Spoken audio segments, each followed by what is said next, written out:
구속영장이 발부되면서 윤 대통령은 구인 피의자 대기실에서 미결수를 수용하는 독방으로 옮겨질 전망입니다. 수영복으로 갈아입는 등 일반 수용자들과 똑같은 입소 절차를 밟을 것으로 보이는데 현장에 있는 취재기자 연결해서 알아보도록 하겠습니다. 정현우 기자.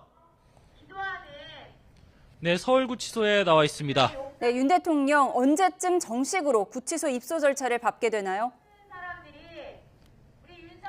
네, 구속된 윤 대통령은 체포기간 머물렀던 구인 피의자 대기시설을 벗어나서 일반 수용자들처럼 수용동으로 옮겨가게 됩니다. 다만 주말인 만큼 서울구치소에서 자체적으로 정식 입소 절차를 밟는 시기를 정할 것으로 보인다는 게 법무부 관계자의 설명입니다. 통상 미리 수감 장소를 준비해두지 않는다고도 밝혔는데 윤 대통령의 방을 준비하는 시간 등이 계속해서 필요할 것으로 보입니다. 일단 구치소 입소 절차는 다른 일반 재수사들과 똑같이 진행될 예정입니다. 이른바 머그샷을 찍고 인적사항 확인과 정밀 신체 검사 등을 받은 뒤 수용번호를 부여받는 등의 절차를 거칠 것으로 보입니다. 다만 현직 대통령 신분인 만큼 수용자 여럿이 생활하는 공간이 아니라 독방에 수용될 것으로 보입니다.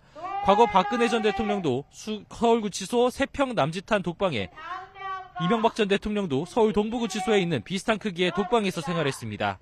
법무부는 또 공용 목욕탕 같은 외부 시설을 이용할 때 이용 시간을 조정하는 등의 방법으로 다른 재수자와의 접촉도 막을 것으로 보인다고 밝혔습니다.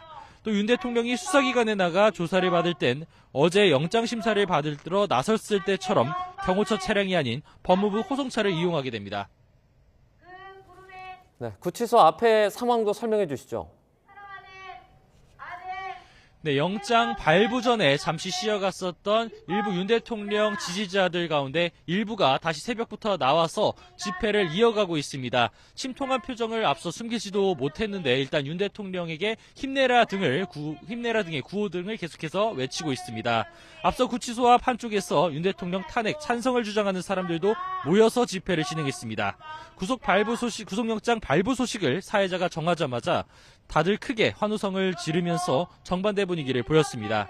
경찰은 낮부터 질서 유지를 위해 양측 공간을 분리하고 경력을 투입해 만일의 사태에 대비하고 있습니다. 새벽에는 우발 상황 대비를 위해 일부 경력이 배치돼 있는데 당분간 탄핵 반대와 찬성 양측 모두 매일 집회를 신고해둔 상황인 만큼 당분간 구치소 앞에서 긴장감이 이어질 것으로 보입니다. 지금까지 서울구치소에서 YTN 정현호입니다.